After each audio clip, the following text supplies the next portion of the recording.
कि आपको जो भी लड़ाई है वो कलम से लड़नी है।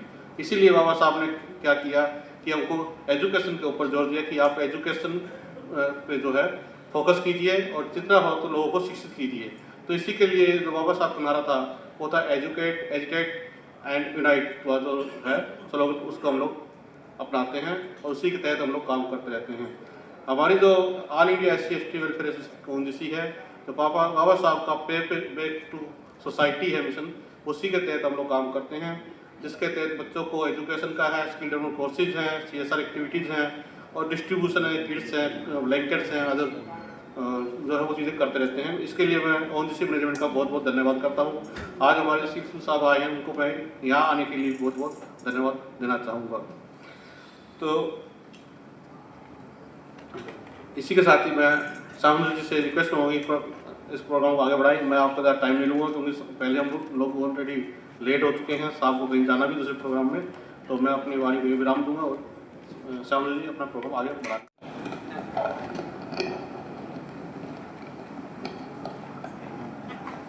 जय भीम एक ऐसा शब्द है जिसने इस देश के अनुसूचित जाति, जनजाति,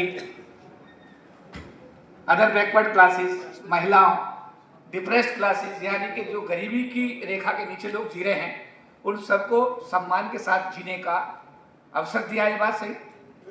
तो जोर से बोलो जय भीम, जय भीम, बाबा साहब अम्बेडकर, बाबा साहब अम्बेडकर, भारत का संविधान जिंदाबाद, भारत का संविधान जिंदाबाद। ONGC के इस विचार गोष्ठी जो परम पूज्य बाबा साहब डॉक्टर अम्बेडकर जी के 134वें जन्म दिवस के शुभ अवसर पर यहाँ आज इस स्कोप मीनार के सभागार में रखी गई है। इस कार्यक्रम में हमारे अनुसूचित जाति समाज के प्रथम नागरिक और राष्ट्रीय अनुसूचित जाति आयोग के चेयरमैन किशोर मकवाना साहब, डॉक्टर राजकुमार जी 100% अम्बेडकरवादी, 100% BSP को सपोर्ट करने वाले समाज को सपोर्ट करने वाले आदमी।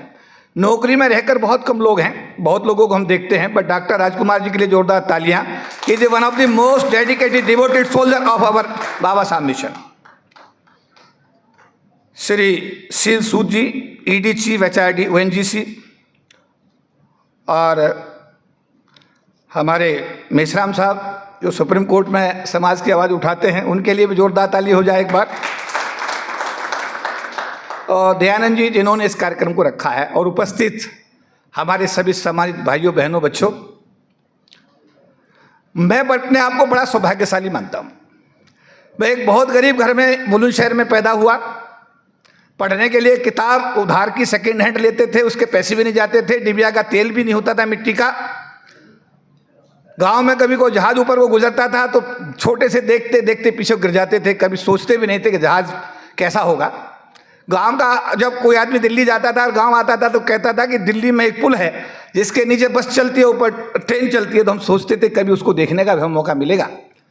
लेकिन मेरे जैसे कार्यकर्ता को जब संयुक्त राष्ट्र संघ में अपने समाज की आवाज़ उठाने का मौका मिला, जब ब्रिटिश पार्लियामेंट में अपने समाज की बात रखने का मौका मिला, कनाडा की पार्लियामेंट में जब बात रखने का मौका मिला, तो मुझे लगा कि मैं बड़ा सौभाग्यशाली हूं कि परम पूज्य बाबा साहब डॉक्टर भीमराव अम्बेडकर जी ने मुझे जैसे एक अति गरीब परिवार से ताल्लुक रखने वाले व्यक्ति को अगर इतना मान सम्मान दिया है, तो मेरे लिए इससे बड़े सौभाग्य की बात कुछ हो नहीं सकती।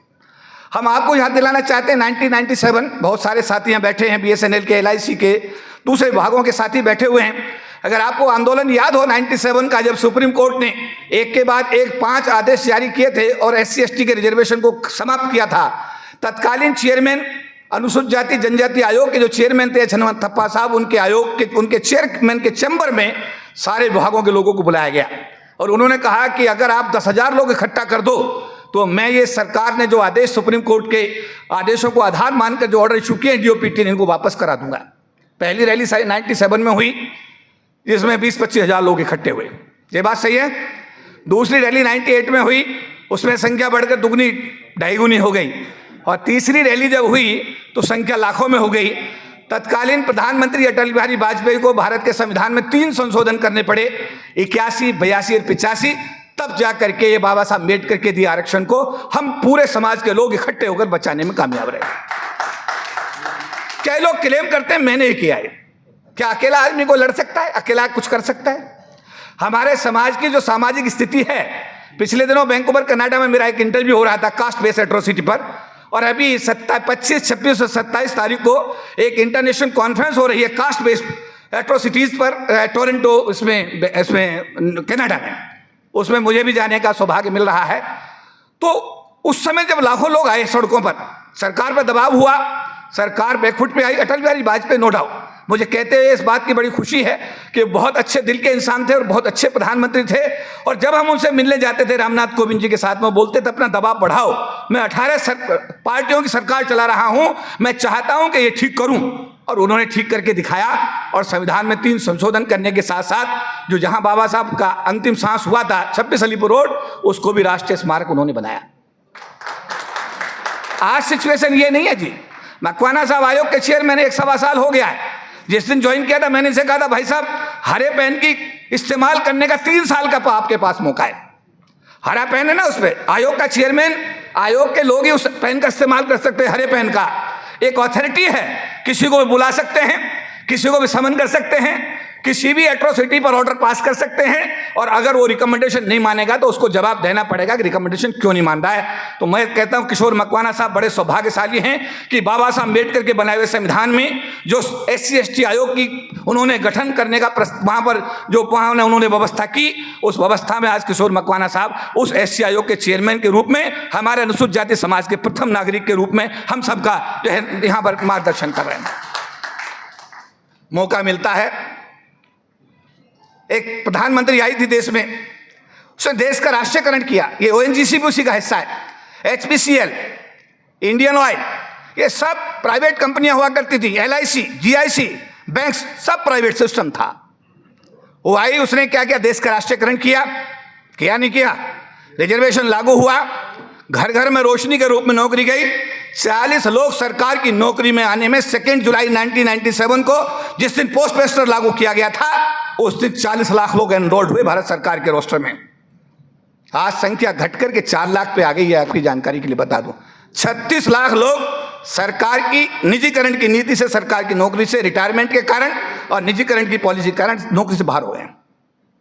क्या बच रहा है? हम आज मकवाना साहब से भी कहना चाहते हैं, सर आप एक रिकमेंडेशन तो भेजिए कि निजी क्षेत्र लाना सरकार की मजबूरी है, तो निजी क्षेत्र में आरक्षण की व्यवस्था करना भी सरकार की जिम्मेदारी में आता है। सरकार को इसमें संविधान में संशोधन करना चाहिए।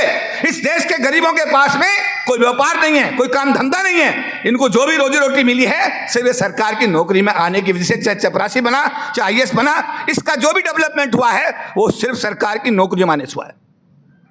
अब अगर सरकार LIC का निजीकरण कर रही है, स्टेट बैंक का भी निजीकरण हो रहा है, रेल का भी निजीकरण हो रहा है, BSNL का भी हो रहा है। BSNL में भी पिछले दिनों 30-40 हजार लोगों ने BRS लिया। BSNL के लोग शायद बैठे हुए, हमारे राम साहब वहाँ जनरल सेक्रेटरी हैं। सभी जगह एक कहानी है, रिटायरमेंट थोक के भाव हो रहा है। आज की डेट में ये हॉल है ONGC का कार्यक्रम, इन्होंने पूरी दयानंद जी ने पूरी ताकत लगाई, तब जाकर कितने लोग आए। ये हालत यहाँ नहीं है क्योंकि मैं सेक्रेटरी जनरल हूँ फेडरेशन का, आज यहाँ हूँ, कल SBI के कार्यक्रम में, परसों LIC के में हूँ, अगले दिन HPCL के में, उसके बाद में रेलवे के में, पूरे देश में जाने का मुझे सौभाग्य मिलता है। संख्या बल की समस्या पूरे देश में आ गई है, तो लोग हैं नहीं, आए कहाँ से लोग। तो मेरा निवेदन मकवाना साहब आपसे ये रहेगा कि इसमें एक रिकमेंडेशन आपकी तरफ से सरकार को जाए कि बाबा साहब अम्बेडकर के दिए हुए ये जो रिजर्वेशन 22.5% का सरकारी क्षेत्र में था, सरकारी क्षेत्र अगर खत्म हो रहा है तो इसमें निजी क्षेत्र के अंदर अगर लाना आपकी मजबूरी हो गई है, तो उसमें भी आज जो अभी प्रधानमंत्री जी ने कल कास्ट सेंसस की घोषणा कर दी, जोरदार ताली बजाई इस बात के लिए भाई। ये किसी के हक में नहीं पर हमारे हक में है। हमारी जब परसेंटेज निकल के आएगी तो हम कहेंगे हमारी इस परसेंटेज के हिसाब से हमें हक दीजिएगा। ये लॉन्ग पेंडिंग डिमांड थी ना, प्रधानमंत्री जी को क्या उन्होंने जो भी निर्णय लिया पर उन्होंने मान लिया, हम उनका धन्यवाद करते हैं। प्रधानमंत्री जी ने कई सारे काम अच्छे भी किए हैं, जैसे उन्होंने लंदन का घर परचेज किया, पहली सरकार कर सकती थी, नहीं किया, इन्होंने किया और उसको हॉस्टल बना दिया। वहाँ SC/ST समाज के बच्चे लंदन में रह के उस घर में जिसमें बाबा साहब रहे थे उसमें बच्चे पढ़ रहे हैं। 200 करोड़ की लागत से डॉक्टर अम्बेडकर इंटर सेंटर ये 15 जनपद पर बना दिया, बाबा साहब को डेडिकेट कर दिया, हम उनका धन्यवाद करते हैं। 200 करोड़ की लागत का 26 अलीपुर रोड पर एक स्मारक बना दिया, हम उनका धन्यवाद करते हैं। तो ये जो उन्होंने चीजें की हैं हम उनका धन्यवाद करते हैं इस बात में। लेकिन डॉक्टर अम्बेडकर को मानना बहुत अच्छी बात है, पर डॉक्टर अम्बेडकर की बात मानना भी बहुत जरूरी है। देश की 1/4 आबादी के विकास की बात किए बिना भारत राष्ट्र के विकास की बात करना पूरी तरह बेईमानी है, बेईमानी है, बेईमानी है। सरकारों के पास SC/ST समाज के डेवलपमेंट का कोई एजेंडा ही नहीं है। SC प्लान, ट्राइब सब प्लान, जो बजट वित्त मंत्री हर साल पेश करती है, हमारी आबादी के हिसाब से हमारे डेवलपमेंट के लिए उस परसेंटेज में उस SC प्लान ट्राइब सब प्लान का जो व्यवस्था डॉक्टर अम्बेडकर करके गए, उस ट्राइब प्लान सब प्लान का एक भी पैसा SC/ST के डेवलपमेंट में खर्च नहीं होता, जिसको रिव्यू करने का राइट हमारे मकवाना साहब के पास। मित्रों, बच्चा रोता नहीं, माँ भी दूध नहीं पिलाती। जो ईमानदार कार्यकर्ता हैं डॉक्टर राजकुमार जैसे, ऐसे लोगों का हौसला बढ़ाओ, इन्हें सहयोग करो, मेश्राम साहब का सहयोग करो, दयानंद जी का सहयोग करो। SC आयोग के चेयरमैन साहब हैं, इनके पीछे पूरा समाज खड़ा जाओ तो प्रधानमंत्री इनकी बात सुनेंगे, मानेंगे भी। जो ये रिकमेंडेशन भेजेंगे उनको मानना पड़ेगा। हमारी जिम्मेदारी है कि हम सब इकट्ठे हों, एकजुट हों, एक दूसरे से प्यार करें, एक दूसरे को सहयोग करें, एक दूसरे का साथ दें, एक दूसरे की बुराई बंद कर दें। गाँव में किसी की लड़की अगर किसी लड़के के साथ चली जाती है, हमारे गांव के लोग, हमारे ही बिरादरी के लोग चटकारे लेके बोलते हैं, उसकी लड़की भाग गई, हंसते हैं। अरे वो लड़की उसकी नहीं, समाज की भागी है। ये BSP का मूवमेंट कमजोर नहीं हुआ है, ये समाज का मूवमेंट कमजोर हुआ है। ये BSP कमजोर नहीं हुई है, इसमें हम और आप सब लोग कमजोर हुए हैं। बात समझ में आई नहीं? मैं इशारा जो कर रहा हूं, अपना घर हक भर, पराया घर थूका भी डर। समझ में आया मेरा इशारा? नहीं, इकट्ठे हो जाओ, एकजुट हो जाओ। क्योंकि मेरा संबोधन तो 1-1.5 घंटे से लंबा होता है, लेकिन आज चेयरमैन साहब को भी कहीं दूसरे कार्यक्रम में जाना है। मेरा इशारा यही है, आने वाला समय चुनौती भरा है। माँ भी दूध नहीं पिलाती बच्चे को जब तक वो रोता नहीं। समझ गए नहीं? और माँ का और बच्चे का रिश्ता दुनिया का सबसे मजबूत रिश्ता माना जाता है। ये बात सही है? जब तक रोगे नहीं, चिल्लाओगे नहीं, अपनी आवाज उठाओगे नहीं, ये बहरी गूंगी सरकारें आपको कुछ देने वाली नहीं है। एक बात ध्यान रखिएगा, सरकार किसी भी दल की हो इसका कोई अर्थ नहीं है। सरकार सभी मनुवादी सिस्टम की शिकार है। सबके चीफ मिनिस्टर्स, गवर्नर्स जो हैं वो मनुवादी सिस्टम में काम करते हैं। चीफ सेक्रेटरीज और कैबिनेट सेक्रेटरी मनुवादी सिस्टम में काम करते हैं, और उस सिस्टम को चैलेंज करने के लिए सिर्फ एक ही नाम है, बाबा साहब अम्बेडकर, बाबा साहब अम्बेडकर, बाबा साहब अम्बेडकर। जय भीम। डॉक्टर राजकुमार, नितिन जी, दयानंद जी, चौधरी साहब, thank you for your thought provoking sharing of your thoughts. As a citizen of India and as a ONGCN, I salute the thought process of Dr. Ambedkar, जिन्होंने हमारे को संविधान तो दिया ही, साथ में जो 3 चीज़ें जो सबसे इम्पॉर्टेंट जो उनकी कंट्रीब्यूशन मुझे पर्सनल लेवल पे लगती है, वो ये है कि उन्होंने पावर ऑफ एजुकेशन हमको दी, उन्होंने हमको अनटचेबिलिटी का जो कॉन्सेप्ट है उसको त्यागने के प्रोत्साहन दिया, और उन्होंने वुमेन एम्पावरमेंट की बात करी। हम अपने अपने घर में सब लोग ये प्रैक्टिस करते हैं, हम लोग अपनी ऑर्गेनाइजेशन में प्रैक्टिस करते हैं, हम ये स्पोर्ट्स फील्ड में प्रैक्टिस करते हैं। आप में से शायद कुछ लोगों को पता होगा, कुछ लोगों को नहीं पता होगा, मैं एक अच्छा स्पोर्ट्समैन भी हूँ। एंड स्पोर्ट्स फील्ड एक ऐसी चीज़ है, एंड स्पोर्ट्स एक ऐसी फील्ड है जब फील्ड में जीतने के लिए हमको एक दूसरे का साथ देना पड़ता है, अकेला कोई जीत नहीं सकता। अगर आप बोलेंगे कि बॉक्सिंग है, बॉक्सिंग भी आजकल एक इंडिविजुअल स्पोर्ट नहीं है, बॉक्सिंग भी एक टीम स्पोर्ट है। उसमें कोच चाहिए, आपको स्पैरिंग पार्टनर चाहिए, आपको फिजियोथेरापिस्ट चाहिए, आपको डॉक्टर चाहिए, आपको ओपोनेंट चाहिए। ओपोनेंट से ही जीत सकते हैं आप। तो हर चीज़ में टीम स्पिरिट होना बहुत ज़रूरी है। एंड टीम स्पिरिट में जब हम किसी भी टीम के पार्ट होते हैं तो हम कोई भेदभाव नहीं करते, हम एक टीम के पार्ट होते हैं एंड हमको टीम को साथ लेके जीतना होता है, आगे बढ़ना होता है। ये सब चीज़ें हम आई थिंक डॉक्टर अंबेडकर साहब ने, बाबा जी ने हमें ये जरूर सिखाया है। एंड मैं तो इसका फॉलो करता हूँ एंड आप सबसे भी अनुरोध करता हूँ कि इसको जरूर फॉलो कीजिए। Thank you.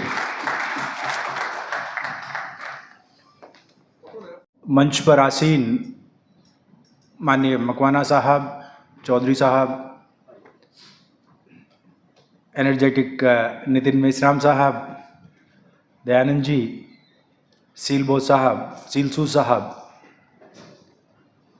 सभी उपस्थित साथी, जैसा हम लोग जान रहे हैं कि ये विशेष अवसर है और विशेष अवसर भी एक उत्सव जैसा अवसर है। बाबा साहब की 134th बर्थ एनिवर्सरी हम सेलिब्रेट कर रहे हैं और ये अपने आप में एक विलक्षण, इसको इनक्रेडिबल हम कह सकते हैं कि आज 2 मई है। पूरे अप्रैल इस तरह के कार्यक्रम होते रहे हैं, अभी ये मई में भी एक्सटेंड हो रहा है, मई में भी इस तरह के कार्यक्रम हो रहे हैं। तो आप समझ सकते हैं कि अवसर कितना महत्वपूर्ण है, कितनी इम्पॉर्टेंस है इस खास अवसर की। क्योंकि मेरा जो या आज जो सेमिनार का टॉपिक है, टाइटल है, वो एक स्पेसिफिक टाइटल है और मैं टीचिंग से संबंध रखता हूँ। थोड़ा बहुत साथियों के साथ बातचीत होती रहती है, कभी कभार का अवसर मिलता है उस तरीके से बात को रखने का। तो ये जो विषय रखा गया है डॉक्टर अंबेडकर और लोकतंत्र, शायद इससे खूबसूरत, इससे ज़्यादा रिलेवेंट कोई टॉपिक हो नहीं सकता था आज के समय में।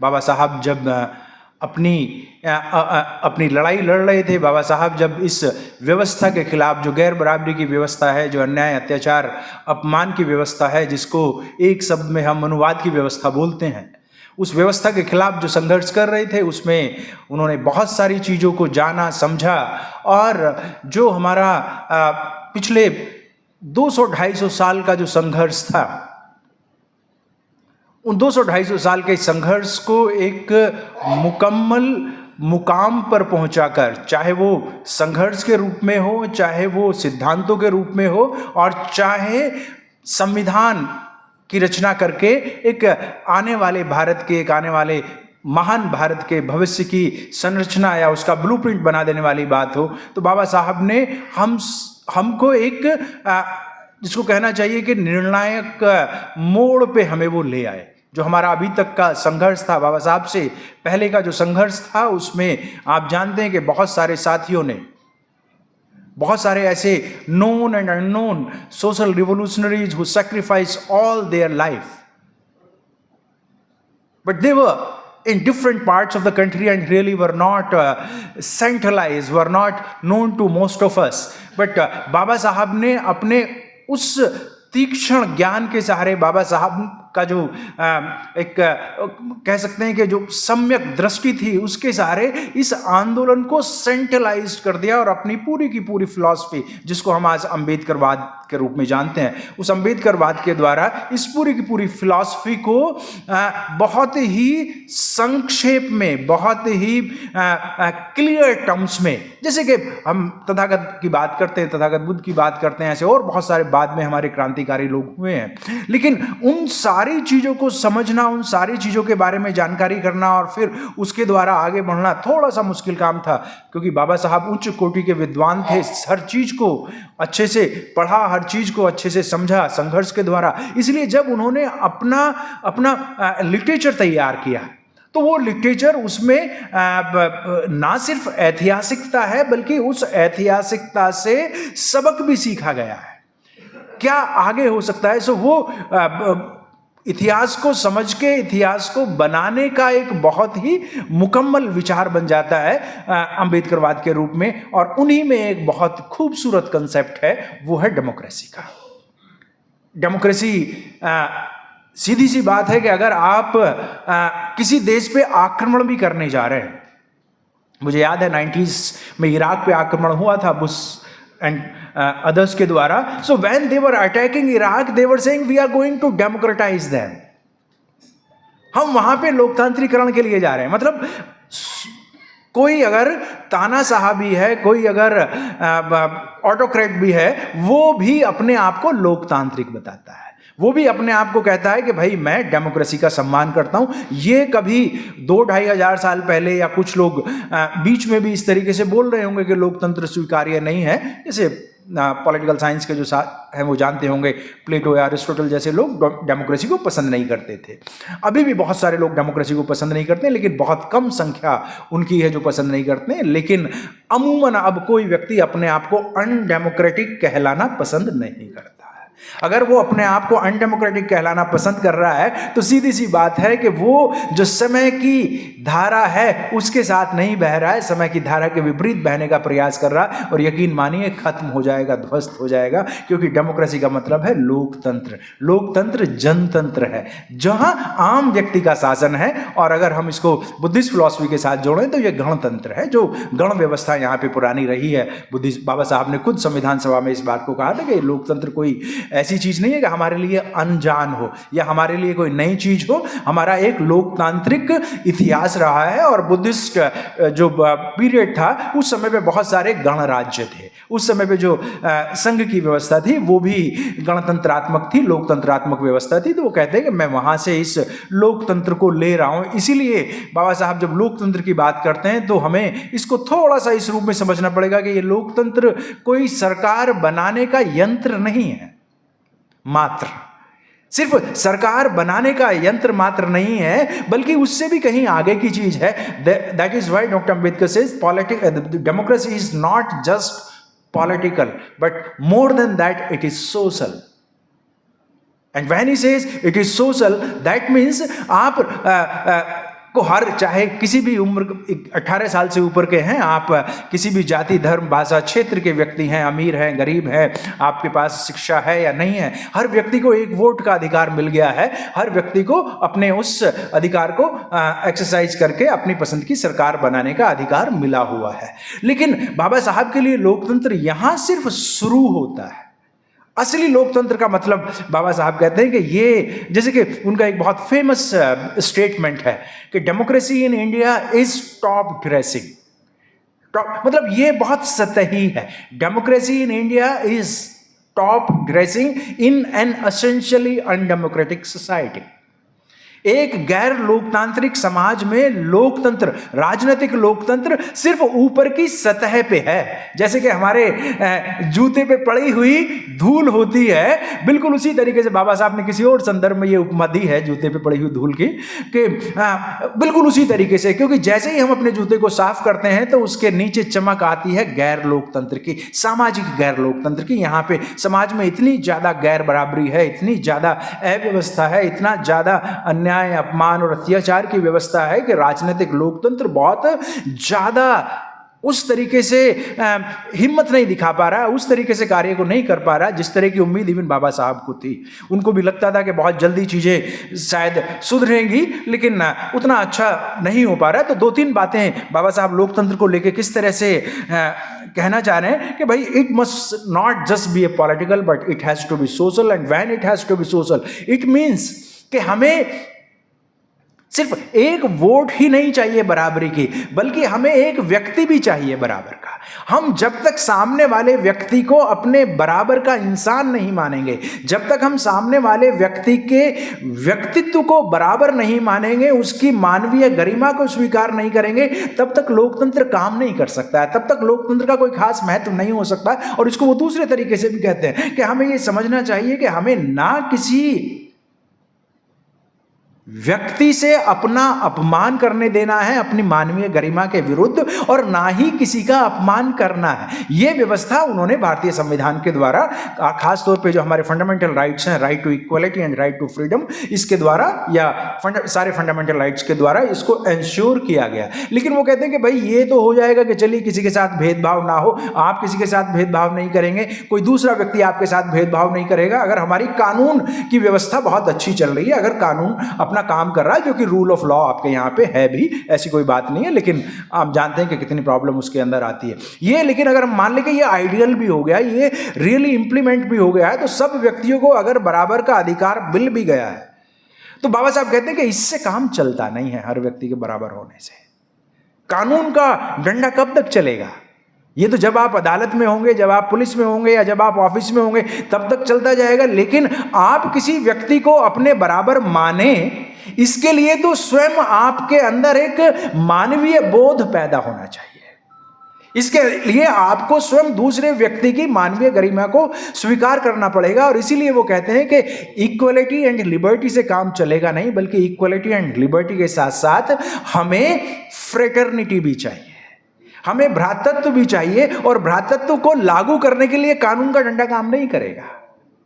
इसके लिए हमें स्वतः, इसके लिए हमारे अंदर मानवीय बोध पैदा होना चाहिए, इंसान को इंसान समझने की एक कुव्वत हमारी होनी चाहिए। और ये समझ जब तक पैदा नहीं होती है तब तक भारत में लोकतंत्र जो है बिल्कुल उसी तरीके से रहेगा जिस तरीके से चल रहा है या जिस तरीके से चलता आ रहा है पिछले 70-75 साल के द्वारा, जिसमें बहुत सारी प्रॉब्लम्स हैं, जिसमें बहुत ज़्यादा इशू है। इसके लिए कह रहे हैं कि लोकतंत्र को सफल अगर हमें बनाना है तो कुछ 2-3 बातें, 4 बातें बाबा साहब कहते हैं कि सबसे इंपॉर्टेंट बात यह है कि अगर भारत में लोकतंत्र को सफल बनाना, conditions president for the successful functioning of democracy in India, you have to have number 1 absence of class stratification.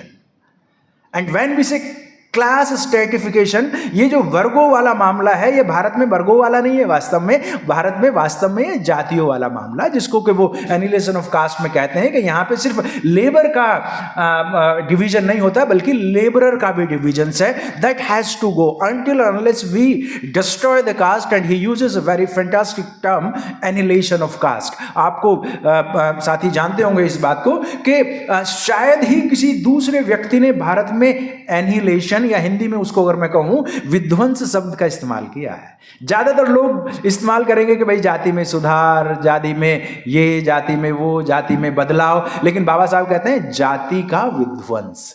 इसमें सुधार की गुंजाइश नहीं है। सुधार करके तो आप इसको और मजबूत कर देंगे, इसका तना और ज्यादा मजबूत कर देंगे। इसको सुधारने की नहीं बल्कि इसको डिस्ट्रॉय करने की जरूरत है, इसको एनिहिलेट करने की जरूरत है। विध्वंस इसका जब तक नहीं होगा, उन्मूलन पूरी तरीके से नहीं होता, तब तक आप भारत में लोकतंत्र की कल्पना नहीं कर सकते हैं। और इसके लिए हमें बहुत जरूरी है कि जो हमारे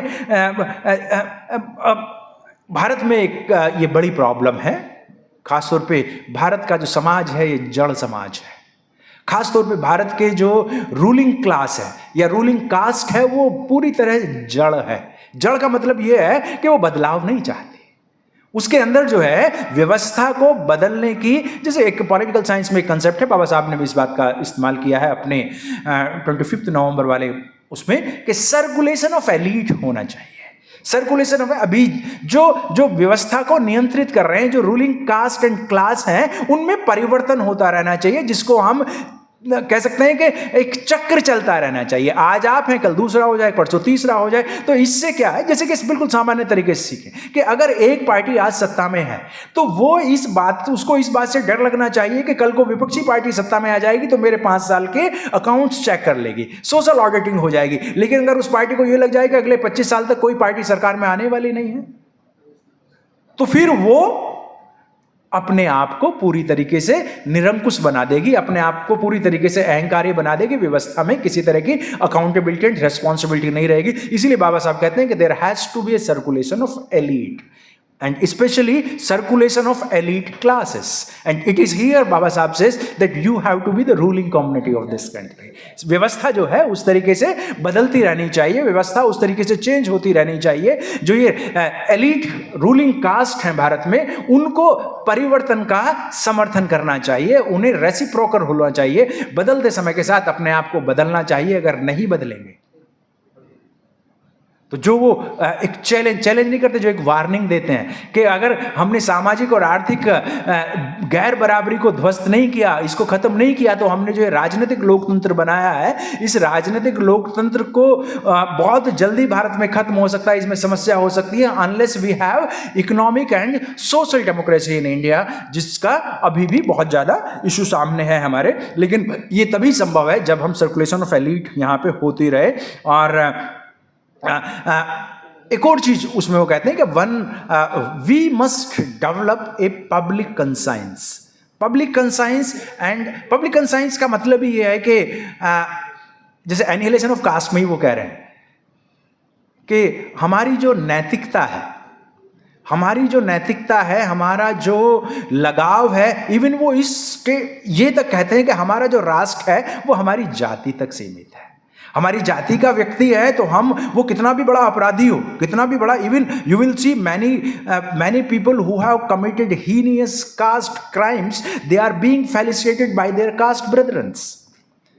क्यों? उनको वो रेपिस्ट नजर नहीं आ रहे, उनको वो मर्डरर नजर नहीं आ रहे हैं, बल्कि उनको वो अपनी जाति का व्यक्ति नजर आ रहा है। इसलिए बाबा साहब कह रहे हैं कि हमें जो है एक पब्लिक कंसाइंस डेवलप करनी पड़ेगी। अगर कोई अपराधी है तो बिना उसकी जाति देखे, अगर कोई मर्डरर है, अगर कोई सोशल क्रिमिनल है या और भी किसी तरह की कोई गलत बात कर रहा है तो हमें उसका विरोध करना चाहिए। यहां पे हम अपने आप को उस तरीके से, एक टर्म वो यूज करते हैं जिसको हम कहते हैं कि कॉन्स्टिट्यूशनल मॉरलिटी डेवलप नहीं कर पा रहे हैं। कॉन्स्टिट्यूशनल मॉरलिटी डेवलप नहीं कर पा रहे हैं मतलब हम अपने आप को एक नागरिक नहीं समझ पा रहे हैं, हम अपने आप को नागरिक के रूप में आगे नहीं रख पा रहे हैं, बल्कि हम अपने आप को, जैसे आज भी अगर देखें बहुत सारी जगहों पे इस तरह की बात हो जाएगी, बार बार इस तरह से लोग कहते हैं कि भाई कोई जाति के नाम पे, कोई धर्म के नाम पे, कोई क्षेत्र के नाम पे, कोई भाषा के नाम पे अपने आप को आइडेंटिफाई कर रहा है जिसको जैसा लग रहा है, लेकिन भारतीय होने के नाते अपने आप को भारतीय नागरिक के रूप में आइडेंटिफाई लोग नहीं कर पा रहे हैं। ये कॉन्स्टिट्यूशनल मॉरलिटी का अभाव है कि हम संविधान को अपना सर्वोच्च, अपना सबसे प्रमुख ग्रंथ ना मान के हम और अपनी सोशियो कल्चरल, पॉलिटिकल या रिलीजियस आइडेंटिटी जो हैं उनमें फंसे हुए हैं। और बाबा साहब ने जो कहा कि I do not like the idea that some of us are saying we are Indian first and Hindu, Christian or Kannada or Telugu second. You see, I do not like this idea. I do not want my loyalty to be shared or to come in conflict with my Indian loyalty. हमें प्रथम भारतीय होना है और अंततः भी भारतीय होना है। ये बात बहुत पसंद नहीं कर रहे हैं वो कि कोई अपने आप को ये कहे कि भाई हिंदू, मुस्लिम, क्रिश्चियन, सिख या भाषा के आधार पे है। We are Indian first and Indian last, Indian and nothing else. जब तक ये कंसाइंस हमारे बीच नहीं आएगी, तब तक ये विचार हमारे बीच नहीं आएगा, तब तक हम पब्लिक मॉरलिटी डेवलप नहीं कर पाएंगे, तब तक हम पब्लिक कंसाइंस डेवलप नहीं कर पाएंगे, और तब तक हम कॉन्स्टिट्यूशनल मॉरलिटी या संवैधानिक नैतिकता नहीं बने पाएंगे। और इसका सीधा सा असर पड़ता है अपने लोकतंत्र पे, अपने लोकतंत्र पे, जो इवन राजनीतिक लोकतंत्र है उस पर भी असर पड़ता है। हम जानते हैं किस तरह के इल मीन्स के द्वारा संविधान या किस तरह के मतलब चुनाव, किस तरह का प्रॉब्लमेटिक प्रपोजिशन बना हुआ है, किस तरीके से चीजें सिर्फ प्रोसीजरल तरीके से की जा रही हैं। देयरफॉर इसको कैसे इंश्योर किया जाए, इसको कैसे समझा जाए, तो उसके लिए करेंगे एक तो हमें ये समझना पड़ेगा कि व्यक्ति जो है वो अपने आप में एक साध्य है। Individual is an and in itself. Bharat में इस चीज की बहुत ज्यादा कमी है। जब बच्चा छोटा होता है तो उसको हम आइडेंटिफाई करते हैं, ऑब्वियसली पेरेंट्स के साथ आइडेंटिफाई करते हैं। जैसे ही थोड़ा सा बड़ा होने लगता है तो फिर हम आइडेंटिफाई करते हैं, अगर उस मोहल्ले का तो भाई उस जाति का है, थोड़ा सा और बड़ा होने लगता है कि उस गांव का है, और इस तरीके से उसकी अपनी व्यक्तिगत आइडेंटिटी लगभग खत्म सी हो जाती है। और जब आगे बढ़ता है वो, तो फिर वो अपने आप को सबमर्ज मानता है। और आमतौर पे महिलाओं के बारे में तो ये है कि वो चाहे छोटी हो या बड़ी हो या बुजुर्ग हो, हर समय पे या तो किसी की बेटी है या किसी की बहू है या किसी की माँ है या किसी की सास है, उसका अपना व्यक्तिगत पहचान नहीं है, उसकी अपनी व्यक्तिगत आइडेंटिटी नहीं है। बाबा साहब कहते हैं कि हमें इस व्यवस्था से बाहर निकलना पड़ेगा। ये ग्रुप आइडेंटिटी जो है, कहीं पे जाति है, कहीं पे धर्म है, कहीं पे भाषा है, कहीं पे क्षेत्र है, कहीं पे लिंग है, सो ये जो ग्रुप आइडेंटिटी है ये व्यक्ति को व्यक्ति होने का एहसास नहीं होने देती है। ये व्यक्ति को अपनी उसकी जो मानवीय गरिमा है उसको प्राप्त नहीं करने देती है। और ये सारे हिंड्रेंस जो हैं, ये जो रुकावटें हैं, उसके व्यक्तित्व को, विकास को रोकते हैं। इसलिए जरूरी है कि हर व्यक्ति को अगर नागरिक बनना है तो उसको अपना खुद मुख्तियार बनना पड़ेगा, उसको खुद अपनी हस्ती बनानी पड़ेगी, उसको खुद अपनी एक आइडेंटिटी बनानी पड़ेगी। और ये तभी संभव है तब हम अच्छे से पढ़ें, तब हम अच्छे से रोजगार की तरफ जाएं, अपने अधिकारों के बारे में सचेत हों, अपने कर्तव्यों के बारे में सचेत हों। फिर वही बात आती है कि हम एक अच्छे डेमो हों। डेमो का मतलब है अच्छे व्यक्ति, अच्छे सिटीजन हो। Demo means people. डेमोक्रेसी। तो जब तक इस चीज़ को आगे नहीं बढ़ाएंगे, जब तक व्यक्तिगत रूप से लोग अपनी हैसियत को नहीं समझेंगे, तब तक भारत में लोकतंत्र मजबूत नहीं हो पाएगा।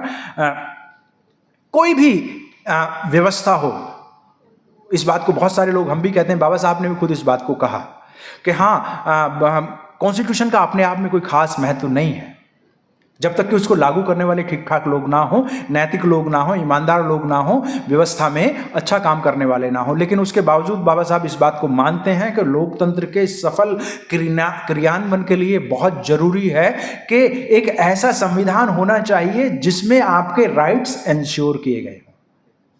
जब तक राइट्स एंश्योर नहीं किए जाएंगे और एक रिटन कॉन्स्टिट्यूशन नहीं होगा, तो फिर तो और ज्यादा मुश्किल होने वाली है। ऐसी व्यवस्था हमारे यहाँ पे है, बाबा साहब इसको बना के गए हैं। और एक और खास बात वो कहते हैं लोकतंत्र के संदर्भ में कि भाई हमारी जो स्टेट है, जो स्टेट पावर है, एग्जीक्यूटिव है, लेजिस्लेचर है, हमारी जुडिशरी है, खासतौर पे 3 हमारे सरकारी तंत्र को चलाने वाली व्यवस्थाएं हैं, ये कहते हैं कि ये पावर कभी भी किसी भी प्राइवेट ग्रुप को डेलीगेट नहीं की जानी चाहिए।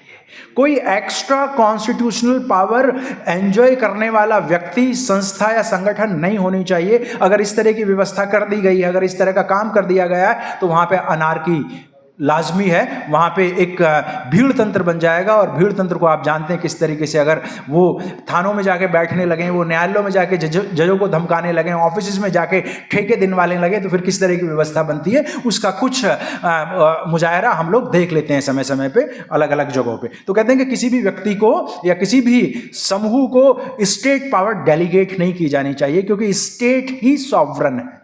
इसको आप एलिनेट नहीं, इसको आप डेलीगेट नहीं कर सकते हैं, लोगों में बांट नहीं सकते हैं ये।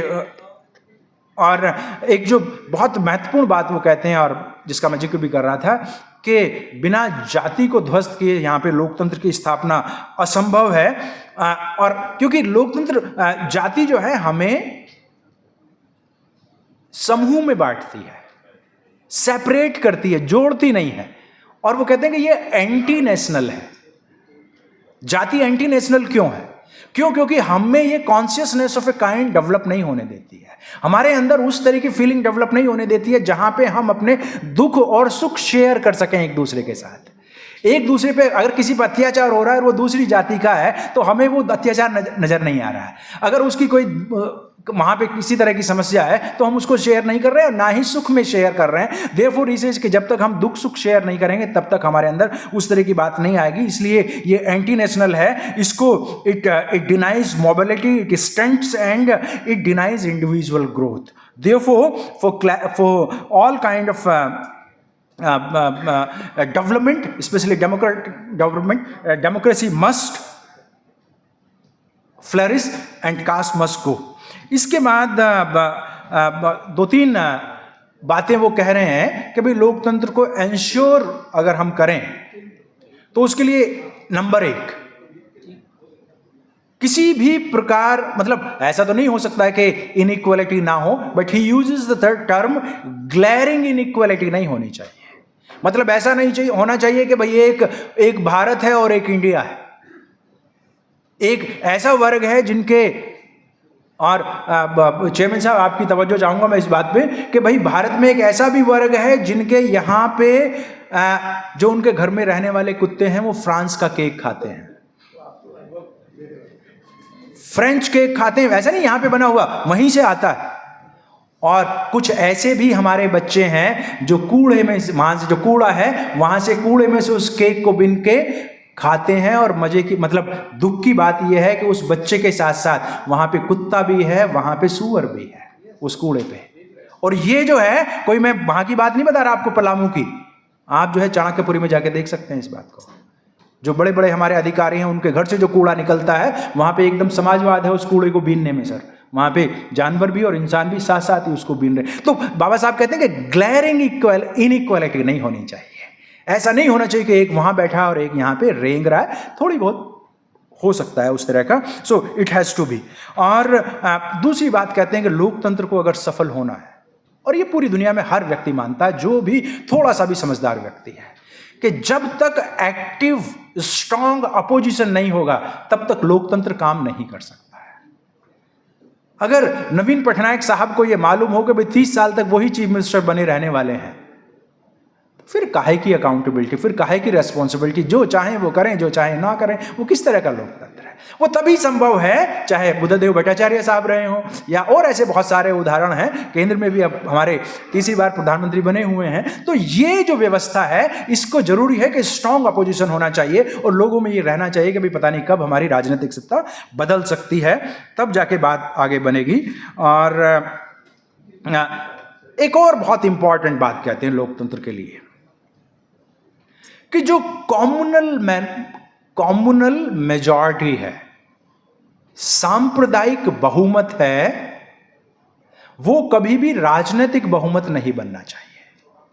मतलब 5 साल के लिए कोई सरकार सत्ता में आती है, फिर दूसरी पार्टी आएगी, दूसरी सरकार आ जाएगी। लेकिन भारत में एक कहना चाहिए कि जो धर्म और जाति का बहुमत है, वो बहुमत स्थायी नहीं होना चाहिए। अगर ऐसा हो जाएगा तो फिर अदला बदली नहीं हो पाएगी, इसमें बहुत बड़ी प्रॉब्लम आ जाएगी। बाबा साहब का बहुत स्ट्रांग ओपिनियन है इस बात को लेके, और उस वजह से अभी बहुत सारे इश्यूज हमारे सामने आ भी रहे हैं। वर्तमान में क्या चैलेंजेस हैं, उन बातों को थोड़ा सा 3-4 बातों को एक लाइन में कह के मैं अपनी बात को समअप करने का प्रयास करूंगा कि लोकतंत्र बहुत खूबसूरत व्यवस्था है, संविधान बहुत अच्छा है, और पिछले 75 साल में मकवाना साहब, चौधरी साहब, हम लोगों ने बहुत जबरदस्त तरक्की भी की है, इसमें कोई शक नहीं है।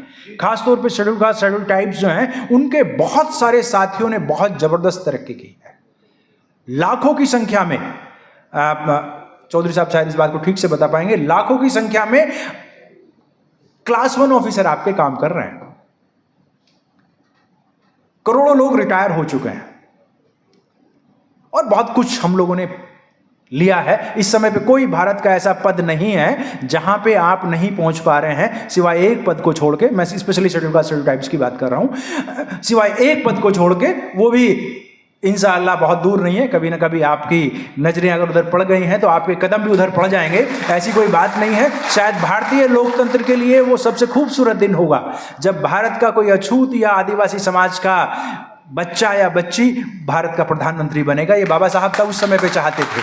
तो ये चीजें जो हैं, बहुत खूबसूरती का एहसास है। हम सब लोगों को अच्छे कपड़े मिलने लगे हैं, अच्छा खाना मिलने लगा है, अच्छे घरों में रहने लगे हैं, अच्छे हम जो है गाड़ियों में चलने लगे हैं। चीजें काफी अच्छी हुई हैं, लेकिन बहुत कुछ करना अभी बाकी है, बहुत ज्यादा करना बाकी है। मंजिल जो है हमारी बहुत ज्यादा दूर है, बहुत ज्यादा महान है, बहुत ज्यादा खूबसूरत है। इसलिए हम जो थोड़ी बहुत जो चमक धमक है, उससे उतना ज्यादा मामला जो है बन नहीं पा रहा, उतना खूबसूरती जो है नजर नहीं आ पा रही है। इसीलिए कई सारे लोग कई बार बहुत ज्यादा निराश हो जाते हैं, कई बार बहुत ज्यादा लोग जो है हताश हो जाते हैं। अभी जिस बात का जिक्र हो रहा था कि भाई 94% वर्कर्स इंडिया के अंदर अनऑर्गेनाइज सेक्टर में या प्राइवेट सेक्टर में है, 94% और may be more than that. 94% के आसपास अगर प्राइवेट सेक्टर में है तो वहां पे आप सिर्फ क्या सफाई करने वाले ही रहेंगे, वहां पे सीईओ कब बनेंगे, वहां पे मैनेजर कब बनेंगे, वहां पे टॉप क्लास में कब जाएंगे? क्योंकि व्यवस्था जो पिछले 30 साल से चली आ रही है, जिसमें प्राइवेटाइजेशन किया जा रहा है और आपकी उन जगहों को कम किया जा रहा है। तो हमें जरूर इस चीज को और ज्यादा खूबसूरत बनाने के लिए, देश को ज्यादा खूबसूरत बनाने के लिए जरूरी है कि हमें प्राइवेट सेक्टर में भी रिप्रेजेंटेशन चाहिए। ये हमें का मतलब यह है कि भारत के आम नागरिक को रिप्रेजेंटेशन चाहिए, भारत के आम नागरिक को वहां पे रिप्रेजेंटेशन चाहिए, जो लोग भारत को खूबसूरत बना रहे हैं, जो मजदूर भारत को खूबसूरत बना रहे हैं, जो किसान भारत को खूबसूरत बना रहे हैं, जो और साथ ही जो 4th क्लास उसमें काम कर रहे हैं, उनके बेटे बेटियां कब ऊपर की पोजीशंस में जाएंगे? ये तभी संभव हो सकता है जब हम संवैधानिक प्रावधान वहां पे करें। इसके लिए सरकार की मंशा जो है बड़ी बेईमानी वाली रही है। पिछली सरकार में भी ऐसा होता रहा, यूपी वाली सरकार में बार बार वो डिमांड नहीं कर रहे थे, एडवाइस कर रहे थे कि भाई देख लीजिए अगर कर सकते हैं तो प्राइवेट सेक्टर को। उन्होंने कुछ नहीं किया। इस सरकार ने भी अपनी तरफ से कोई सकारात्मक पहल इसमें नहीं की है। ये जब तक ये चीजें नहीं होंगी तब तक आप जो है कहीं ना कहीं डेमोक्रेसी को अनसक्सेसफुली पाएंगे, उतनी खूबसूरती यहां पे नहीं आ पाएगी।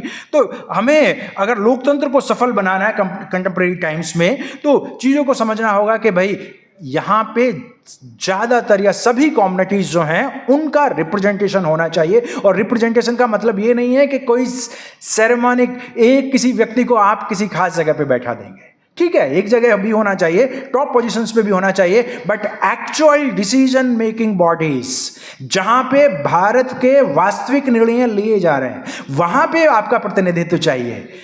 ये प्रक्रिया बढ़ रही है, लोग पहुंच रहे हैं, मैं समझता हूं कि अच्छा मूव चल रहा है देश के अंदर, मूवमेंट हमारा काफी स्ट्रांग हो रहा है, लेकिन अभी उसमें बहुत ज्यादा गुंजाइश है। रिप्रेजेंटेशन बहुत जरूरी है, रिजर्वेशन के साथ साथ रिप्रेजेंटेशन चाहिए, ये चीजें आगे बढ़ाने वाली हैं। दूसरी बात, जो लोकतंत्र को अगर हमें सफल बनाना है तो इकोनॉमिक इनइक्वालिटी पे मैं जरूर कुछ कहना चाहूंगा। इकोनॉमिक इनइक्वालिटी इन इंडिया बहुत ज़्यादा प्रॉब्लमेटिक हो रही है। आप यकीन नहीं करेंगे कि भारत में ज़्यादातर जो मजदूर काम कर रहे हैं, ज़्यादातर का मतलब ये है कि लगभग 90% जो मजदूर काम कर रहे हैं, 90% workers in India are working on 10,000 और लेस देन 10,000 पर मंथ। 8,000, 9,000, 7,000, 6,000 भी कर रहे हैं, 5,000 पे भी कर रहे हैं। मेजॉरिटी लोग जो हैं वो 10,000 से नीचे कर रहे हैं या 5 और 10 के बीच में कर रहे हैं। ये बहुत ही प्रॉब्लम। 5,000 रुपये सोचिए ना क्या होता है, कैसे उनका काम चलने वाला है। इसमें सरकार को जरूर इस चीज को अपनी जिम्मेदारी समझना चाहिए। हमारा आर्टिकल 38, 39 इस बात की ताकीद करता है कि भाई गैर बराबरी जो है आर्थिक क्षेत्र में, खासतौर पे इनकम में और स्टेटस में, उसको खत्म किया जाना जरूरी है। अदरवाइज इस टोकनिज्म से काम चलने वाला नहीं है। हमें इस पॉलिटिकल डेमोक्रेसी को सोशल डेमोक्रेसी और इकोनॉमिक डेमोक्रेसी में कन्वर्ट करना पड़ेगा, क्योंकि कोई भी देश कमजोर लोगों के सहारे महान नहीं बन सकता। भारत के जातिवादी लोगों को यह समझना चाहिए, भारत के उन लोगों को यह समझना चाहिए जो वास्तव में अपने आप को कहते हैं कि हम बहुत देशभक्त हैं, कि कोई भी देश महान तब तक नहीं बन सकता जब तक कि उसके लोग महान ना हो। और लोग महान होने का मतलब यह है कि जब तक उसके लोग समर्थ ना हो, जब तक उसके लोग ज्ञानवान ना हो, जब तक उसकी आर्थिक समृद्धि ना हो। भूखे, नंगे, कमजोर लोगों के द्वारा महान देश का निर्माण नहीं हो सकता है। अगर भारत में 80-90% लोग जो हैं 2 समय का ठीक से खाना नहीं खा पा रहे हैं, या 80-90 करोड़ लोग 2 समय का खाना नहीं खा पा रहे हैं, तो इसका मतलब यह है कि अभी हमें मंजिल हमारी बहुत दूर है।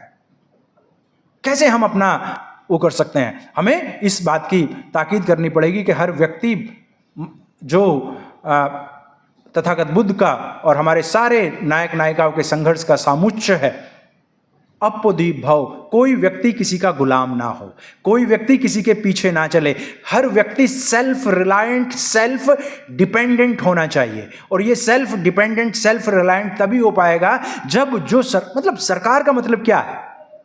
सरकार का मतलब सिर्फ कोई न्यायपालिका, कार्यपालिका और व्यवस्थापिका ही नहीं है। सरकार का मतलब सीधे सीधे 50 लाख करोड़ रुपए हर साल खर्च करने का अधिकार। 50 लाख करोड़, ये सिर्फ केंद्र सरकार की बात कर रहा हूं। यूपी सरकार ने 8 लाख करोड़ किया, किसी ने 4 किया, किसी ने 6 किया। मतलब हो सकता है कि पूरे देश को मिला के 150 लाख करोड़ का हर साल खर्चा हो रहा है। तो सरकार का मतलब ये है कि 150 लाख करोड़ कहाँ खर्च होने हैं? शिक्षा में खर्च होने हैं, रोजगार में खर्च होने हैं, या उल जुलूल इधर उधर खर्च करके आप जो है व्यवस्था को ऐसे ही बनाने रखना चाह रहे हैं। तो हमें इस चीज की ताकीद करनी पड़ेगी कि हर व्यक्ति स्वनिर्भर हो पाए, हर व्यक्ति सेल्फ रिलायंट हो पाए। और अगर अपनी शब्दावली में बात करें तो अपदीप भव की बात आगे बढ़नी चाहिए। बाबा साहब कहते हैं कि टोकनिज्म से काम नहीं चलने वाला है। एक व्यक्ति को बना दिया, खुश हो गए, एक व्यक्ति को प्रोफेसर बना दिया, खुश हो गए, एक व्यक्ति को मंत्री बना दिया, खुश हो गए। इस बात में मुझे कहने में कोई शक वो गुरेज नहीं है कि पीछे टोकनिज्म कुछ ज्यादा ही चल रहा था। एक मंत्री हो गया, एक डीएम हो गया उत्तर प्रदेश के 80 जिलों में, बहुत खुशी की बात हो गई।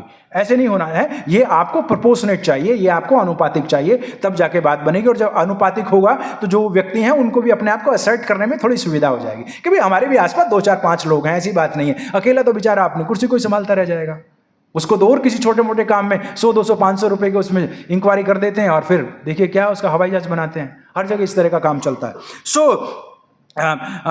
हमें दूसरी बात बाबा साहब कह रहे हैं कि जो एजुकेशन, इंडस्ट्री एंड गवर्नेंस जो है, इसको इंक्लूसिव बनाना है। और ये अच्छी बात है, ये आज की सरकार भी इस बात को कह रही है, पिछली सरकारें भी कहती आ रही थी, लेकिन किसी नारे में मत जाइए, उनके कहने से काम बनने वाला नहीं है।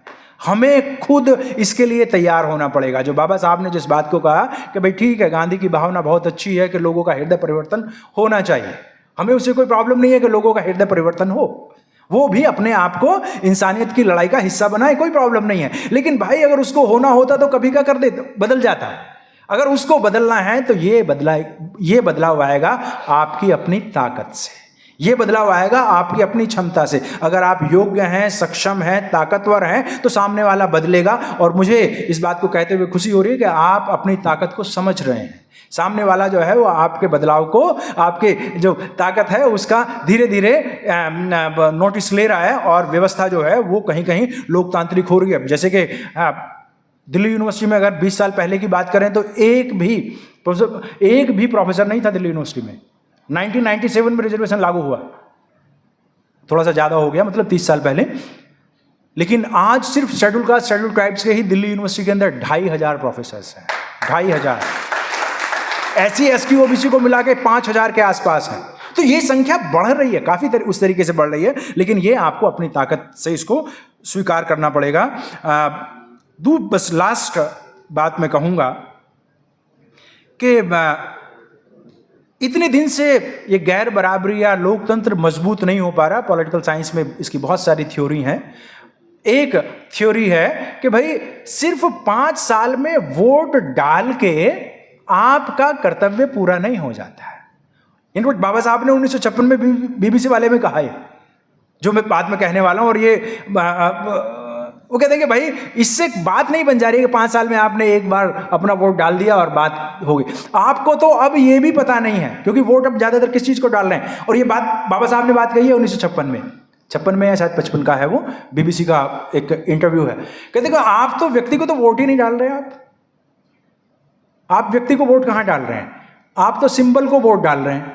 और उस समय पे उन्होंने कहा है कि भाई उस समय पे सिंबल जो था, एक खास पार्टी का सिंबल था, वो बैल था, बैल, बुल। कहते कि आप तो बुल को वोट डाल रहे हैं, आपको यही पता नहीं कि उसके पीछे गधा है या घोड़ा है। ये गंभीर बात है। You are not, in fact in India democracy को नुकसान पहुंचाने में पॉलिटिकल पार्टीज का बहुत बड़ा इंपॉर्टेंस है। किसी खास पॉलिटिकल पार्टी की बात नहीं कर रहा हूं, पॉलिटिकल पार्टीज की बात कर रहा हूं। क्यों? क्योंकि उन्होंने अपने प्रतिनिधियों को एक तरीके से अपना बंधुआ बना लिया।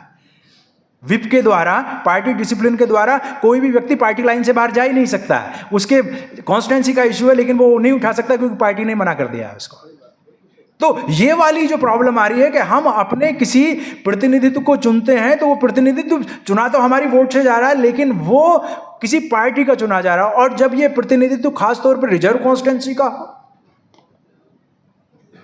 तो एक तो करेला और ऊपर से नीम चढ़ा। ऐसे ऐसे कलाकार हैं कि चुनाव में वोट मांगने जा रहे हैं, नीचे बैठे हुए हैं, बाकी लोग ऊपर बैठे हैं और वो नीचे बैठा। भाई जेब में गिलास लेके, जेब में मतलब हैं, बड़े बुरे उदाहरण हैं ये, लेकिन ऐसे ऐसे हैं। तो इसका मतलब सीधा सा ये हो रहा है कि हम जो लोकतंत्र, जिस खूबसूरत लोकतंत्र को बनाना चाहते हैं, जो सोशल डेमोक्रेसी को डेवलप करना चाहते हैं, ये सिर्फ प्रोसीजरल नहीं होनी चाहिए, प्रक्रियात्मक नहीं होनी चाहिए कि 5 साल में चुनाव हुए, कुछ लोग चुने और उसके बाद मामला खत्म हो गया और 5 साल तक ऐसे ही चलता रहा। बल्कि सब्सटेंशियल होनी चाहिए। सब्सटेंशियल का मतलब वास्तविक होनी चाहिए। कोई कह रहा है कि भाई प्रजा और राजा, अरे भाई क्या खेल लगा रखा है आपने कि प्रजा और राजा? ये लोकतंत्र का टाइम है। लोकतंत्र में प्रजा नहीं होती है, सिटीजन्स होते हैं, नागरिक होते हैं। यहां पे कोई राजा प्रजा नहीं है। अब आपका वो प्रतिनिधित्व करता है, वो चाहे वो प्रधानमंत्री हो, चाहे मंत्री हो, चाहे वो मेंबर ऑफ पार्लियामेंट हो, चाहे वो मेंबर ऑफ असेंबली हो, जो भी व्यक्ति हैं वो आपका प्रतिनिधित्व कर रहे हैं। वो एक तरीके से आपके सर्वेंट हैं, सिविल सर्वेंट हैं, वो पब्लिक सर्वेंट हैं। और इसी तरीके से बातों को समझा जाना चाहिए। लेकिन अभी हम उस बात पे नहीं समझ पा रहे हैं, क्योंकि हमारी जो सिस्टम है वो बहुत ज़्यादा फ्यूडल है। हमारा जो सिस्टम है, मतलब जो सोशल सिस्टम है, जो इकोनॉमिक सिस्टम है, वो फ्यूडल है, वो कास्टिस्ट है, वो एलिटिस्ट है। और अब तो बहुत ज़्यादा इकोनॉमिकली, मतलब कह सकते हैं कि जिसको आप पूंजीवाद कहते हैं, या उस तरीके से जहाँ पे अमीर अमीर और गरीब गरीब और खाई बहुत ज़बरदस्त तरीके से बढ़ती जा रही है। तो इस दूरी को समाप्त करने की ज़रूरत होगी। प्रोसीजर और सब्सटेंशियल डेमोक्रेसी को की जो खाई है उसको दूर करने की ज़रूरत होगी। और बस एक बात कह के मैं अपनी बात को समाप्त करूंगा कि इस सब के लिए बहुत सारी लड़ाइयाँ लड़ी जाएंगी। बहुत सारे लोगों ने लड़ाइयाँ लड़ी हैं, लेकिन कोई किसी को राज न दे है, जो ले है निज बल से ले है। राज की तो बात छोड़ दीजिए, कोई आपको शिक्षा भी नहीं देगा, कोई आपको सम्मान भी नहीं देगा। तो जब तक आप भारत में समान शिक्षा की व्यवस्था नहीं करा लेते, ये हम सब की जिम्मेदारी है, हर उस व्यक्ति की जिम्मेदारी है जो बाबा साहब के संविधान के द्वारा, महापुरुषों के आंदोलन के द्वारा अच्छा जीवन व्यतीत कर रहा है। उन सब की ये जिम्मेदारी बनती है कि वो जितना संभव हो सके भारत में सबके लिए, जाति, धर्म, क्षेत्र, भाषा से ऊपर जाके सबके लिए समान शिक्षा के अभियान की शुरुआत करें, सबको ज़्यादा से ज़्यादा क्वालिटी एजुकेशन की बात करें। जब तक क्वालिटी एजुकेशन भारत के लोगों को नहीं मिलेगी, तब तक भारत में स्वस्थ लोकतंत्र, सामाजिक लोकतंत्र की स्थापना नहीं हो सकती है। और उसके लिए एक ही पैमाना स्टार्टिंग में हो सकता है कि भारत में हर वो बच्चा जो पढ़ रहा है या जो पढ़ना चाहता है, 12वीं क्लास तक हर जाति, धर्म, क्षेत्र के बच्चे को कंपलसरी रेजिडेंशियल एजुकेशन मिलनी चाहिए। कंपलसरी रेजिडेंशियल एजुकेशन मिलेगी तो उसके अंदर एक फीलिंग आएगी।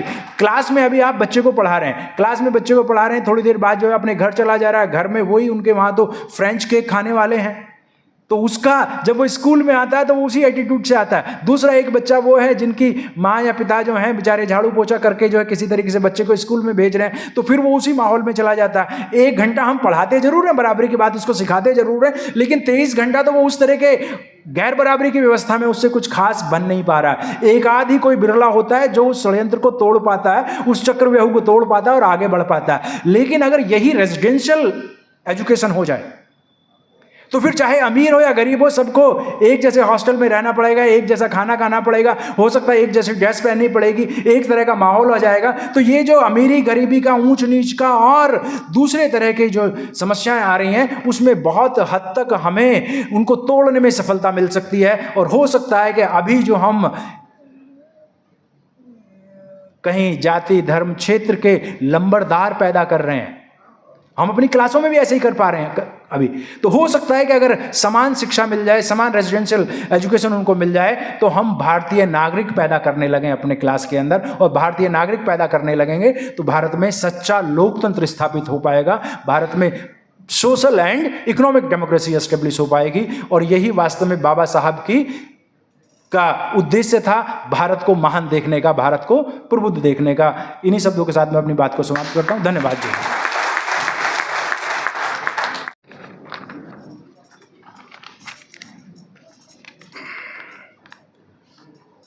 मंच पर विराजमान माननीय सुधु साहब, हमारे परम मित्र केपी चौधरी जी, नितिन जी मेश्राम, डॉक्टर राजकुमार जी, श्री दयानंद जी एवं बालकरण जी एवं आप सभी, बाबा साहब आम्बेडकर की जयंती को निमित्त बनाकर यह कार्यक्रम हो रहा है। मैं बाबा साहब के चरणों में नमन करता हूँ, वंदन करता हूँ, अभिनंदन करता हूँ। डॉक्टर राजकुमार जी ने इतना विशद, सारगर्भित और सभी पहलुओं को छू देने वाला बहुत ही अच्छा प्रवचन दिया है। मुझे निकलना है इसलिए पहले बोलना है, खड़ा हुआ हूँ। मगर बाबा साहब आम्बेडकर ने जिस प्रकार प्रदान किया है हर क्षेत्र के अंदर, जैसे डॉक्टर साहब ने राजनीतिक क्षेत्र की बात की, लोकतंत्र की बात की, उसी तरह उन्होंने शिक्षा क्षेत्र हो, आर्थिक क्षेत्र हो, श्रमिक क्षेत्र हो, महिला अधिकार की बात हो, शायद ही कोई ऐसा क्षेत्र है जहां बाबा साहब आम्बेडकर की अमिट छाप न हो। और बाबा साहब आम्बेडकर ने जो प्रदान किया है, उनका जो दर्शन है, जो विचार है और उनका जो जीवन कार्य है, उसका जब हम विहंगावलोकन करते हैं तो हमारे ध्यान में आता है कि बाबा साहब आम्बेडकर का पूरा जीवन 3 बातों पे हमें इंगित होता दिखाई देता है। एक है कि उन्होंने अपना पूरा जीवन जो डिग्रियां प्राप्त की थी वो सभी समाज का जो शोषित, पीड़ित और जिन्हें शताब्दियों से न्याय से वंचित कर दिया था, ऐसे पीड़ित जनों के लिए अपना पूरा जीवन समर्पित कर दिया। दूसरा है, लोकतंत्र की आत्मा जीवंत रहे, इसके लिए उनका पूरा जीवन हमें दिखाई देता है। और तीसरा सबसे महत्वपूर्ण है, चाहे उनका जीवन हो, लोकतंत्र की बात हो या छुआछूत के खिलाफ उनका संघर्ष हो, सभी में हम देखेंगे तो दिखाई देता है नेशन फर्स्ट, राष्ट्रहित सर्वोपरि। और इसीलिए बाबा साहब आम्बेडकर, जब मैं कहता हूं कि राष्ट्रहित सर्वोपरि उनका जीवन मंत्र था, आप देखेंगे कि जब उन्होंने महाड़ की धरती पर चौदार तालाब को लेकर जब आंदोलन शुरू किया, संघर्ष शुरू किया, तब महाड़ की धरती पर बाबा साहब आम्बेडकर का जो प्रवचन हुआ है, उसमें बाबा साहब आम्बेडकर कहते हैं कि ये जो छुआछूत की जो मानसिक बीमारी है, छुआछूत का जो सामाजिक रोग है, उसके कारण अछूत समाज को तो नुकसान हुआ ही, साथ साथ सवर्ण समाज को भी नुकसान हुआ। और ये दोनों के अलावा सबसे अधिक नुकसान इस राष्ट्र को हुआ। तो जब बाबा साहब आम्बेडकर बॉम्बे असेंबली के अंदर, जब कर्नाटक प्रांत का विभाजन होने वाला था, जो डॉक्टर साहब ने उल्लेख किया, तब बॉम्बे असेंबली में उन्होंने कहा, उस समय के कुछ सदस्य थे, जब बोलने के लिए खड़े हुए तो किसी ने कहा कि मैं पहले भारतीय हूँ, बाद में हिंदू हूँ। कुछ बोला कि पहले मैं मुसलमान हूँ, बाद में मैं भारतीय हूँ। जब बाबा साहब आम्बेडकर बोलने के लिए खड़े हो तो उन्होंने कहा कि मैं पहले भी भारतीय हूँ, बाद में भी भारतीय हूँ और अंत में भी भारतीय हूँ। और उन्होंने हर हमेशा समाज और राष्ट्र की चिंता की। 1916 में जब बाबा साहब आम्बेडकर कोलंबिया यूनिवर्सिटी में पढ़ने के लिए गए, तब उन्होंने 16 में निबंध लिखा है, भारत में जातिया, कास्ट इन इंडिया। उसमें बाबा साहब आम्बेडकर ने लिखा है कि भारत सांस्कृतिक स्तर पर एक है, सब में एक रक्त है, मगर सामाजिक स्तर पर भारत एक नहीं है। और जो देश सामाजिक स्तर पर एक नहीं होता, वो गुलामी की जंजीरों में जकड़ जाता है। और हम देखते हैं बाबा साहब आम्बेडकर ने इसका भी निदान किया है कि ये भारतवर्ष 1000 साल की गुलामी की जंजीरों में क्यों कैद हुआ। तो उन्होंने उसका भी विश्लेषण किया। उन्होंने कहा कि हम आपस में लड़ते भी थे, असंगठित थे और छुआछूत की मानसिकता से ग्रस्त थे।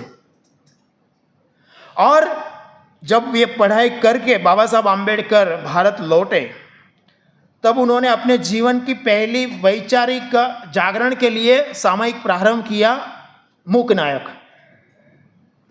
बाबा साहब आम्बेडकर मूक नायक में 3 बातें लिखते हैं। पहली है कि हम सब मतलब भारत में रहने वाला प्रत्येक भारतीय एक ही नाव के यात्री है। अगर इस नाव में किसी एक व्यक्ति ने भी छेद किया तो सब मरेंगे, सब डूबेंगे। मूक नायक में बाबा साहब आम्बेडकर एक दूसरी बात लिखते हैं, जो उनका जीवन भर का संघर्ष रहा। वो लिखते हैं बाबा साहब आम्बेडकर के, जो हिंदू समाज है, वो हिंदू समाज 4 मंजिला इमारत है। और यह ऐसी इमारत है कि इसमें एक दूसरे में जाने के लिए सीढ़ी ही नहीं है। ये सीढ़ी नहीं है, इसके कारण ऊपरी मंजिल पर रहने वाला व्यक्ति चाहे कितना भी निकम्मा हो, चाहे कितना भी निष्कृत हो, चाहे कितना भी बुद्धिमान हो, वो नीचे नहीं आ सकता। और नीचे मंजिल पर रहने वाला व्यक्ति चाहे कितना भी बुद्धिमान हो, चाहे कितना भी चरित्रवान हो, वो ऊपर नहीं जा सकता। तो बाबा साहब आम्बेडकर की जो लड़ाई थी, जो संघर्ष था, ये जो असमान इमारत थी, वो ध्वंस कर एक वर्णीय समाज की प्रस्थापना करनी। और तीसरी बात बाबा साहब आम्बेडकर लिखते हैं, आप देखिए बाबा साहब आम्बेडकर का विजन किस प्रकार का था कि आज जो शब्द हम सुनते हैं आत्मनिर्भर भारत, मेकिंग इंडिया, बाबा साहब आम्बेडकर ने तो ये विचार 1920 में ही रख दिए थे। उन्होंने जापान का उदाहरण दिया है मूक नायक में। बाबा साहब आम्बेडकर लिखते हैं कि जापान में भी जाति व्यवस्था थी, वहां पर समुराई नाम की जाति थी, वो अपने आप को सर्वोच्च मानती थी, सब पर डोमिनेट करती थी, और इसके कारण जापान विकास की दौड़ में पिछड़ रहा था।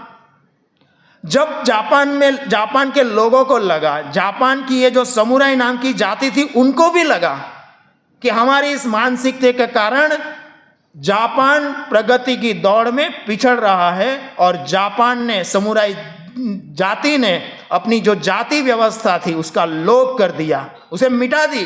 दुर्भाग्य से हमारे देश में किसी को ऐसा नहीं लगा कि हमारे ये अहंकार के कारण, हमारी ये जातिवादी मानसिकता के कारण इस राष्ट्र को नुकसान हो रहा है, वो किसी को नहीं लगा, बट जापान को लगा।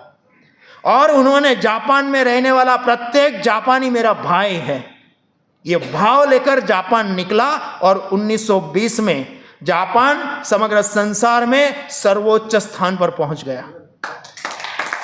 ये बात लिखने के बाद बाबा साहब आम्बेडकर के अंतर्मन में जो सपना है, संकल्प है, उद्देश्य है और जो पीड़ा है वो लिखते हैं कि क्या भारत दुनिया में सर्वश्रेष्ठ नहीं बन सकता। ये उनकी पीड़ा भी है, सपना भी है। बाबा साहब आम्बेडकर जैसे अपने जीवन का पहला सामयिक प्रारंभ किया, उसी तरह बाबा साहब आम्बेडकर ने 1924 में मार्च महीने में अपने जीवन की पहली सामाजिक संस्था प्रारंभ की, बहिष्कृत हितकारिणी सभा। इस संस्था जब प्रारंभ हो रही थी तब बाबा साहब आम्बेडकर ने 4 उद्देश्य सामने रखे थे। संस्था का पहला उद्देश्य था संस्कार केंद्र की स्थापना करना। बाबा साहब आम्बेडकर का पूरा जीवन आप पढ़िए, उन्होंने संस्कार को सबसे ऊपर रखा है। बाबा साहब आम्बेडकर मानते थे कि चाहे आप कितनी भी शिक्षा प्राप्त कर लो, अगर संस्कार नहीं है तो आप राक्षस की स्तर पर, उन्होंने शब्द भी प्रयोग किया है ऐसा। तो बाबा साहब आम्बेडकर उन्होंने कहा भी कि आज मैं जो कुछ हूँ, मेरे अंदर जो संस्कार है वो मेरे पिताजी ने जो मुझे बाल्यावस्था में संस्कार दिया था उसी के कारण। तो बाबा साहब आम्बेडकर ने अपनी संस्था का पहला उद्देश्य संस्कार केंद्र की स्थापना करना। बाबा साहब आम्बेडकर ने उसका दूसरा उद्देश्य रखा था, दूसरा संकल्प था, और वो था छात्रावास और ग्रंथालयों की स्थापना करना। बाबा साहब आम्बेडकर के जीवन के अंदर ग्रंथालय, ग्रंथ का, पुस्तक का बहुत बड़ा महत्व है। जब वो कोलंबिया यूनिवर्सिटी में पढ़ते थे उस समय हमारे उस समय के कायदाविद थे फिरोज शाह मेहता, उनका देहावसान हुआ था। वो समाचार बाबा साहब आम्बेडकर ने वहाँ पढ़ा, और उस समय उन्होंने वहाँ ये भी पढ़ा कि फिरोज शाह मेहता का जिस प्रकार का व्यक्तित्व था उसी प्रकार की एक बड़ी प्रतिमा मुंबई में लगने वाली है। बाबा साहब आम्बेडकर ने उस समय कोलंबिया से बॉम्बे क्रॉनिकल नाम का एक दैनिक था, उसमें लेटर्स टू द एडिटर लिखा, और उसमें बाबा साहब आम्बेडकर ने लिखा कि फिरोज शाह मेहता की जिस प्रकार की प्रतिभा थी उस प्रकार की प्रतिमा नहीं लगनी चाहिए, मगर उस प्रतिभा के प्रकार का ग्रंथालय बनना चाहिए।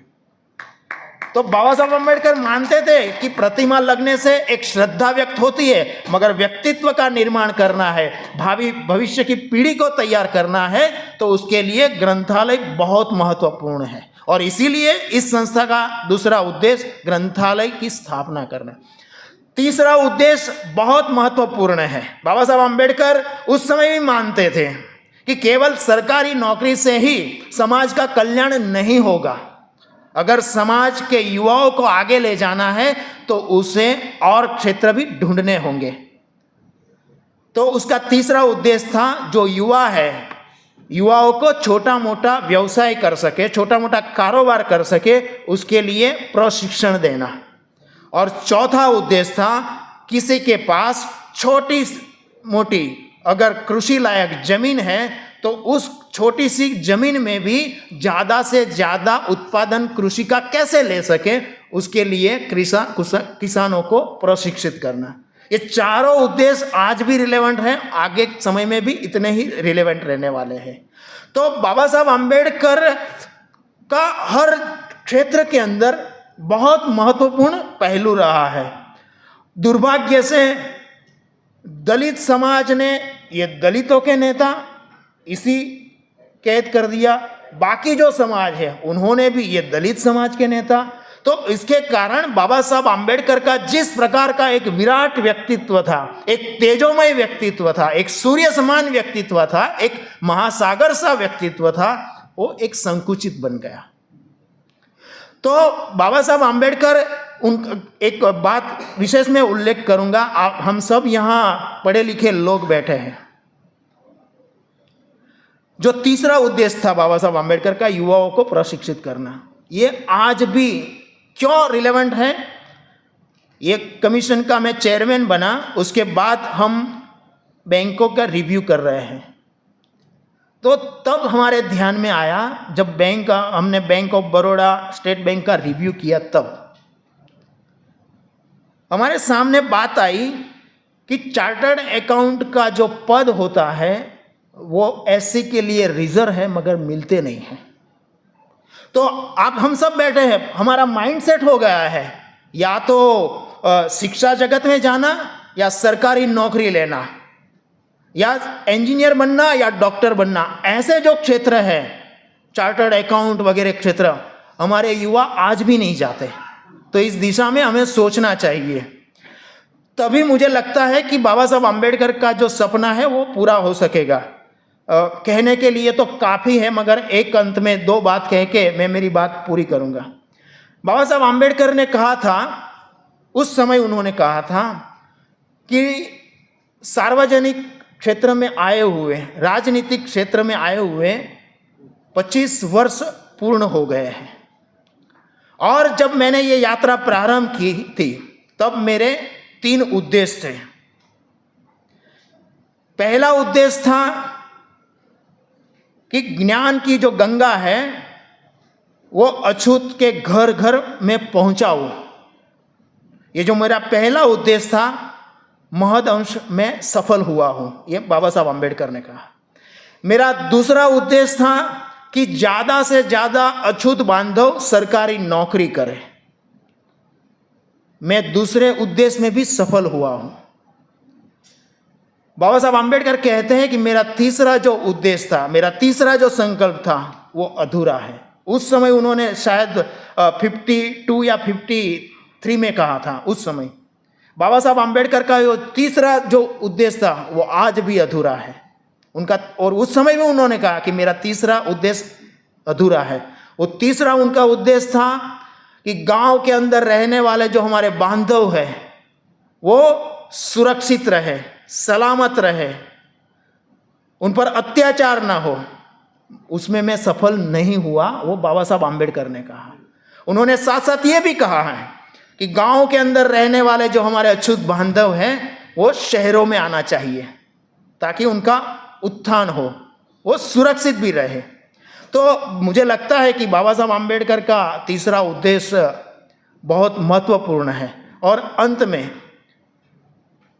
जैसे हम सब बाबा साहब आम्बेडकर के त्रिसूत्र बार बार बोलते हैं कि शिक्षित बनो, संगठित हो, संघर्ष करो। बाबा साहब आम्बेडकर ने ऐसे ही 3 शब्द दिए थे, वो बहुत कम हम उपयोग भी करते हैं और इतना प्रचलित भी नहीं है। बाबा साहब आम्बेडकर ने कहा था, और बाबा साहब आम्बेडकर के लिए केवल 3 शब्द नहीं थे, ये 3 उनके आराध्य देवता थे और उन्होंने शब्द भी यही उपयोग किया है, ये मेरे 3 आराध्य देवता हैं। उनका पहला शब्द है, उनका पहला आराध्य देवता है विद्या। बाबा साहब आम्बेडकर आराध्य देवता मानते हैं विद्या को। उन्होंने कहा कि मनुष्य को मानवता की ओर ले जाते हैं विद्या। विद्या मतलब डिग्री नहीं। तो बाबा साहब आम्बेडकर का पहला आराध्य देवता है विद्या। उनका दूसरा शब्द है, उनका दूसरा आराध्य देवता है आत्मसम्मान।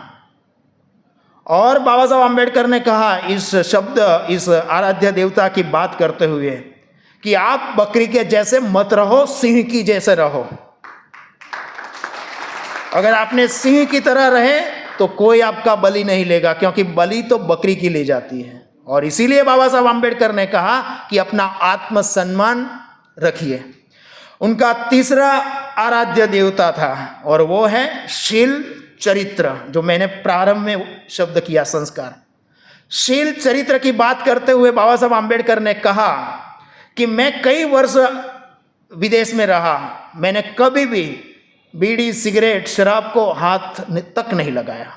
अगर ये 3 बातें लेकर हम आगे बढ़ेंगे तो समाज का भी उत्थान होगा। और ये हम सब जानते हैं कि संविधान की ये 75 वर्ष की यात्रा है।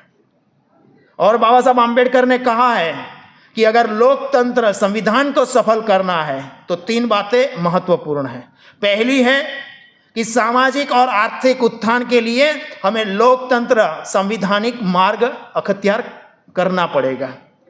उन्होंने दूसरा कहा कि हमें रक्त रंजित मार्ग त्यागने होंगे। और तीसरी बात उन्होंने कही थी कि अहिंसक सत्याग्रह, इस प्रकार के जो आंदोलन है वो हमें छोड़ना होगी, क्योंकि वो हमें अराजकता की ओर ले जाता है। तो बाबा साहब आम्बेडकर ने जो भी बातें कही हैं वो आज भी रिलेवेंट है, भविष्य में भी रिलेवेंट करने वाली है। और बाबा साहब आम्बेडकर के जो विचार है वो इस राष्ट्र के लिए पोषक है, इस समाज के लिए पोषक है, और साथ साथ इस राष्ट्र के लिए एवं लोकतंत्र के लिए पोषक है। मैं मेरी बात को समाप्त करता हूं। और आज एसोसिएशन ने मुझे यहाँ बुलाकर मेरा सम्मान किया, मैं धन्यवाद प्रस्तुत करता हूं। जय भीम, भारत माता की। पिछले 7-8 साल से लोकसभा में डिप्टी स्पीकर ही नहीं है, और संविधान में लिखा है कि डिप्टी स्पीकर होना चाहिए, लेकिन हमारे देश में डिप्टी स्पीकर नहीं है। क्यों नहीं है डिप्टी स्पीकर? क्योंकि डिप्टी स्पीकर यदि आप जैसे लगा देंगे तो वो अपोजिशन पार्टी का हो सकता है। एक ट्रेंड है कि स्पीकर यदि रूलिंग पार्टी का है तो डिप्टी स्पीकर अपोजिशन पार्टी का होना चाहिए, लेकिन यह सरकार जो है संविधान के खिलाफ डिप्टी स्पीकर का नियुक्ति ही नहीं कर रहा है। आप कुछ कर पाए? आप कुछ नहीं कर पा रहे। और ये किसी एक गवर्नमेंट की बात नहीं कर रहा हूँ, सिर्फ मोदी आ गया करके खड़ा हो गया, ऐसा नहीं है। ये over a period of time ये कॉन्स्टिट्यूशन और डेमोक्रेसी को इस तरह से खतरे में डाला गया है। तो ये जो सब्सटेंटिव चीज़ है और प्रोसीजर है उसका कंप्लीट लॉस है कॉन्स्टिट्यूशन के भीतर में, ये जो प्रक्रिया चला रहे। तो उसकी वजह से जो बाबा साहब चाहते थे कि इस देश में संविधान लागू होना चाहिए, बाबा साहब कहते थे कि संविधान लागू अपने आप में नहीं होगा और संविधान अपने आप में खराब या सही नहीं होगा, लेकिन संविधान लगाने वाले, लागू करने वाले लोग यदि सही है तो संविधान सही होगा, बहुत अच्छे से अच्छा काम करेगा। लेकिन संविधान लागू करने वाले लोग यदि खराब हैं तो संविधान बहुत बुरी तरह से फेल हो सकता है। लेकिन मैं आपको बताना चाहता हूँ कि डिस्पाइट टू दैट ये सारी समस्या है, लेकिन डिस्पाइट टू दैट इस देश में लोकतंत्र बहुत कामयाब हुआ है। जैसे इस देश में हर 5 साल में चुनाव होते हैं और बार बार उन लोगों को आपके वोट मांगने पड़ते हैं और बिना आपके वोट की कोई सरकार नहीं बनती। दूसरी बात मैंने ये देखा है कि लोकतांत्रिक व्यवस्था में देश में जितनी भी प्रक्रिया हो रही है हमने एडवांस किया है, काफ़ी बड़े पैमाने पर एडवांस किया है। जैसे पाकिस्तान की डेमोक्रेसी ख़त्म हो गई, हमारे आसपास के देशों की डेमोक्रेसी ख़त्म हो गई, लेकिन भारत की डेमोक्रेसी बहुत अच्छे से चल रही है। इसका एक बेस्ट उदाहरण आपको मैं बताता हूँ। हमारे देश में जो है कई सारे राज्य हैं, यदि लोकतंत्र ठीक से नहीं चलता तो ये राज्य डिसइंटीग्रेट हो जाते। तो हमारे देश में जो एक यूनिटी जो बनाई गई है, संविधान ने जो राज्यों की और केंद्र की जो यूनिटी बनाई हुई है वो बहुत बेहतरीन तरीके से काम कर रही है। तो कंक्लूजन में मैं आपको यही बताना चाहता हूँ कि जैसे संविधान है, संविधान के भीतर में बहुत सारे अधिकार होते हैं, वैसे भी SC/ST को बहुत सारे अधिकार है। वो अधिकार क्यों नहीं काम कर रहे? जैसे SC/ST का एक्ट है, SC/ST का एक्ट काम ही नहीं करता है। SC/ST का एक्ट क्यों नहीं काम कर रहा है? तो इसका हमने रिसर्च किया कि ये एक्ट क्यों नहीं काम करता है। तो दो चीज़ें उसमें हैं कि SC/ST एक्ट के खिलाफ सरकार है, जो सरकार आप चुन रहे हैं वही सरकार SC/ST एक्ट के खिलाफ है। और दूसरी इम्पॉर्टेंट बात हमने देखा कि SC/ST एक्ट के खिलाफ न्यायालय है। आप कोई भी केस SC/ST के कोर्ट में लेके जाओगे तो आप हारोगे, सुप्रीम कोर्ट से डायरेक्ट। आप दूसरे कोर्ट में नहीं हारोगे तो सुप्रीम कोर्ट में हारोगे, चाहे जज कितना भी अच्छा क्यों ना हो। इवन आपके जो न्यू चीफ जस्टिस आ रहे हैं, उन्होंने खैरलांजी मैटर में हरवा दिया है हम लोगों को। तो खैरलांजी में एट्रोसिटी हुई थी, लेकिन सुप्रीम कोर्ट में जो नए चीफ जस्टिस है वो भी जज थे उसमें, और उन्होंने जो है खैरलांजी के मामले में हमारे समाज के खिलाफ जजमेंट दिया है। तो कहने की बात यह है कि ये सिस्टम जो है वो सिस्टम संविधान के खिलाफ काम कर रही है। पार्लियामेंट ने कानून बनाया, संविधान ने कानून बनाया, लेकिन उसको लागू नहीं होने देना है। ये जो सिस्टमिक इश्यूज हैं उसकी वजह से जो है इस देश में डेमोक्रेसी फेल हो रहा है। आपको दूसरी एक बात बताता हूँ कि ये क्यों फेल हो रहा है। आपने कभी नोटिस किया होगा कि जब भी SC/ST के खिलाफ सुप्रीम कोर्ट जजमेंट देता था तो 2001 तक संविधान में बदलाव आ जाता था। देखा आपने इस बात को? जितने भी मामले में SC/ST के खिलाफ जजमेंट दिया सुप्रीम कोर्ट ने, और मैं कह रहा हूँ कि वो हर रोज़ मतलब आए दिन SC/ST के खिलाफ जजमेंट देते रहते हैं, लेकिन 2001 तक उन जजमेंट को रिवर्स करने के लिए संविधान में अमेंडमेंट आ जाता था। 2001 के बाद ये प्रक्रिया बंद हो गई है।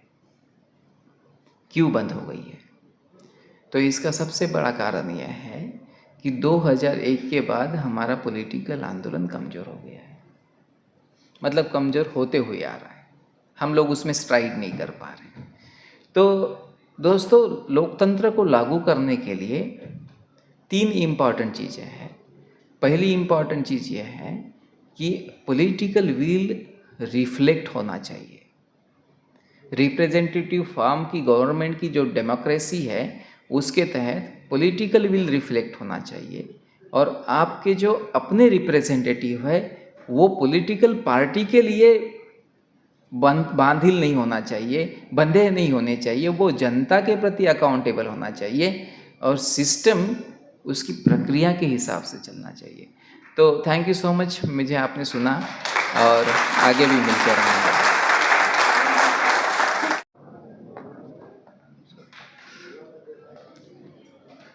जिस ऊंचाई पे प्रोग्राम जा चुका है वहाँ कहने के लिए कुछ बचता नहीं,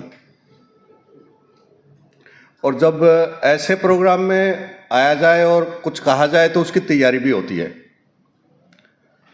तैयारी तो नहीं है, लेकिन ONGC ने ये सम्मान दिया है, उसका मैं धन्यवाद करता हूँ, और वापस मैं इसको वहीं लाता हूँ जहाँ से ये चला था, डॉक्टर आम्बेडकर।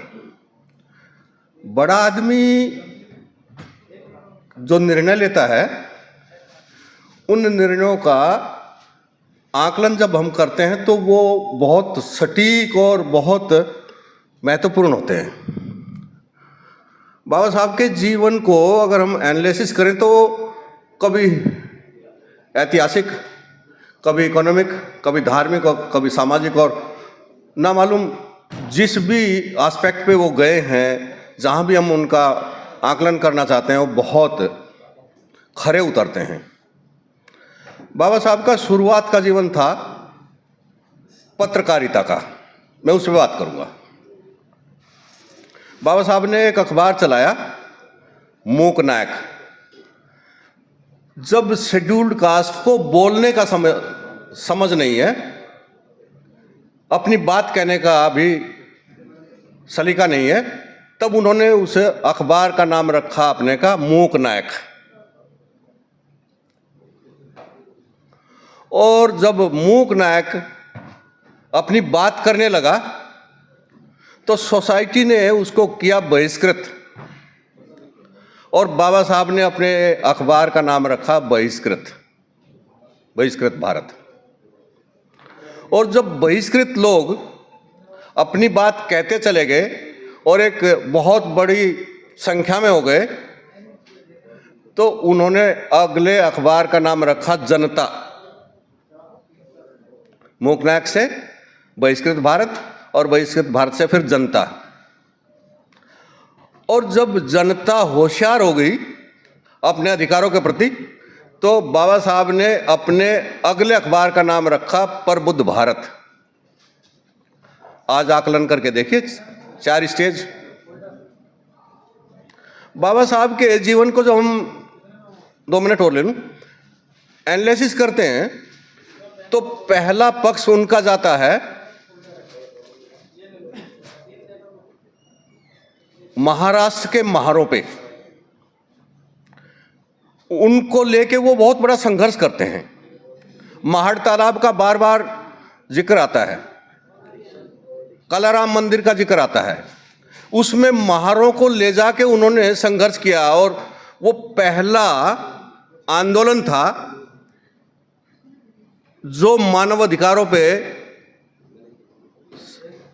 अधिकारों की सीधी डिमांड करता था कि कुत्ता पानी पी रहा है उस तालाब का, पशु भैंस को नहलाने, गाय को नहलाने ले जाते हैं, उसमें गोबर कर रहा है, लेकिन शेड्यूल्ड कास्ट को पानी पीने का भी हक नहीं है उस तालाब का।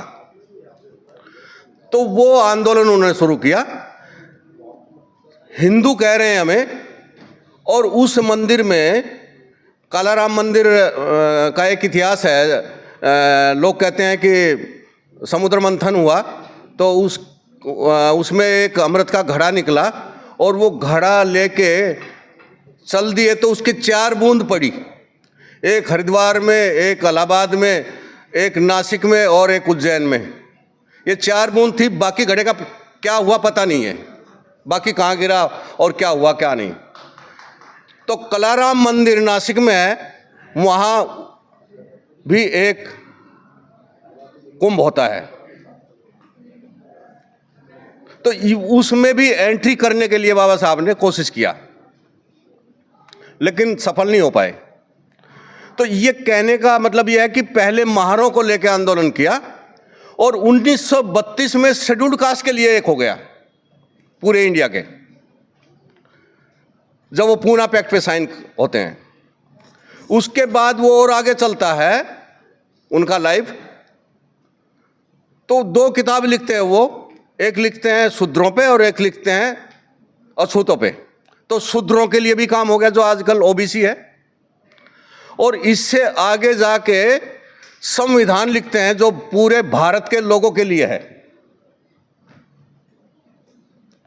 और इसके बाद भी रुका नहीं, इसके बाद भगवान बुद्ध और उनका धर्म लिखते हैं, तो वो वर्ल्ड लेवल की किताब है। पूरे 44 या 45 देशों में बुद्धिस्ट हैं, तो वो लोग उसको रेफर करते हैं। तो बाबा साहब का जो जीवन है वो बार बार हम कह रहे हैं कि वो अकेला शेड्यूल कास्ट के लिए नहीं है। दलित नेता बना दिया, वो बड़ी एक विडंबना है।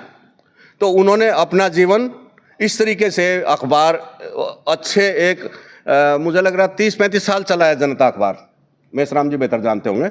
उसके अंक छप रहे हैं अभी, और वो आज भी उतने ही प्रासंगिक है जितने उस रोज़ थे। और मैं बार बार लाता हूँ उनको नागपुर से खरीद के, मेरे पास 5-6 फोल्डर हैं उसके। तो चल रहा है, चूँकि मेसराम जैसे लोग आएंगे और अगर हमारे पास लो आए तो उसका हथियार भी बन ही सकता है। तो उनसे पढ़वाएंगे और उनको पता करेंगे कि इनमें है क्या। तो ये मुझे मौका मिला और तैयारी तो थी नहीं। आपका धन्यवाद, ONGC का धन्यवाद। Thank you very much. Thank you.